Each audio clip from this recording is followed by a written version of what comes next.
Hey, friends! Today I've got something super exciting for you.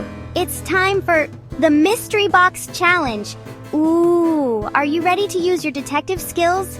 Right in front of me, I have a big, mysterious box. I can't see what's inside, but I'm going to reach in and feel it with my hands. It could be squishy, slimy, or maybe even a little bit bumpy. Are you ready to help me guess? Let's do it together. Okay, here goes my hand. Whoa, this thing feels soft and fluffy, kind of like a cloud. What do you think it is? Should I give you a clue? It's something you might cuddle with at bedtime. Did you guess a teddy bear? Let's take a look. Yes, it's a teddy bear. Good job, detectives. Let's try another one. My hand is going in. Oh, this feels cold and a little bit slippery. It's round and kind of bouncy. What could it be? Here's a hint. You might eat it as a healthy snack. Did you guess an apple?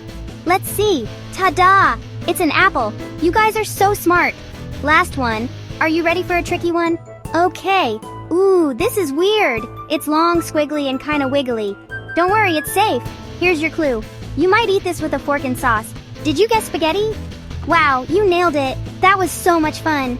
Remember, always ask an adult before you try your own mystery box challenge. Thanks for playing, Super Detectives. See you next time. Bye.